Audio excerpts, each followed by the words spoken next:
अभी कल परसों की बात है महाराज, ये सब बकेवर था, बकेवर में एक महाराज शास्त्री जी थे, उनका नाम था ऐसे मुकुटमणि करके कुछ। तो वो बकेवर में महाराज कथा कहने गए ब्राह्मणों में, शायद आप लोगों ने देखा हो, सुनिए आप लोगों ने। तो यादव थे वो, अपने यादव समाज से, तो ब्राह्मणों में कथा कहने गए। और देखो जब ब्राह्मणों में कथा कहने गए तो ब्राह्मणन को जब पता चली कि ये यादव है, तो महाराज उनके चोटी भी काट दी गई उनकी, और एक और रहे उनके सर के बाल भी गंजा कर दिया उनको। और महाराज ऐसे नाना प्रकार का उन्हें टॉर्चर किया, परेशान किया। एक ब्राह्मणी महिला ही थी ब्राह्मण जाति की, तो उसने अपने मूत्र के द्वारा महाराज उस जो यादव भाई थे हमारे कथावाचक, उनके ऊपर अपने मूत्र का छिड़काव किया। अब बताओ हमें यहाँ एक होना है या नहीं होना है? ब्राह्मणों ने अगर हमारे साथ ये किया है, हम जात बरादरी नहीं कर रहे, भेदभाव नहीं कर रहे, लेकिन ये हर यादव जाति के महाराज हमारी जाति पर ये एक धब्बा है कि उन लोगों ने हमारी जाति पर उंगली उठाई, हमारी जाति पर उंगली उठाई। बताओ ऐसी कौन सी नारी होगी जो महाराज अपने मूत्र का छिड़काव किसी आदमी के ऊपर करेगी?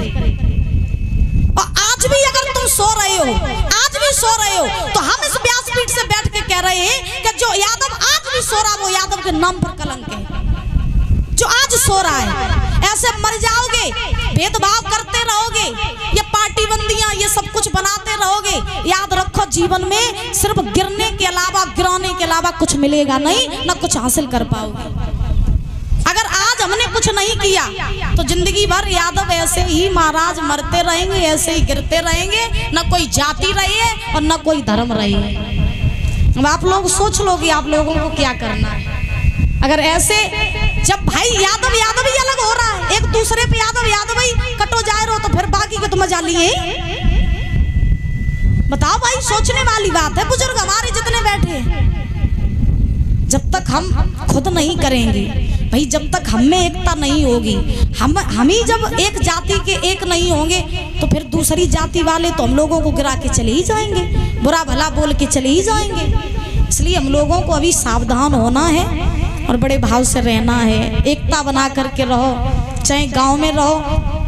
और ये मत सोचना कि हम ऐसे बोल रहे हैं गांव के लिए, क्योंकि आज सुबह से ही हम देख रहे हैं इस गांव में भी, जहाँ देखो वहाँ लोग एक दूसरे का बुरा सोच रहे हैं, जहाँ देखो बुराई कर रहे हैं। ऐसा नहीं करो, देखो इंसान हो, एकता से रहो और बड़े भाव से रहो तो और अच्छी बात है। एक परिवार, एक गांव, और ये तो फिर भगवान का नाम है भाई, इसमें भी भेदभाव करना तो फिर गलत बात है। हमें नहीं मालूम है कि भगवान ने हमें इस धरती पर क्यों भेजा, क्योंकि हम जब बोलते हैं तो अपने परिवार की भी नहीं सुनते हैं।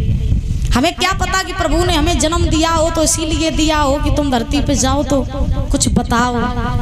और हम जब व्यासपीठ पे बैठते हैं तो ना हम कोई रिश्ता देखते हैं ना कोई नाता देखते हैं, क्योंकि हमें भगवान ने अगर बोलने के लिए कुछ दिया है तो हम वही बोलते हैं जो सत्य है। जिसको बुरा लगे लग जाए, लेकिन हाथ जोड़ के मेरी आपसे एक ही विनती है, अगर 7 दिन की दक्षिणा कुछ देना चाहते हो, एकता जरूर बनाओ। एक गांव में रह के, एक परिवार में रह के किसी भी प्रकार का कोई भी भेदभाव न करो।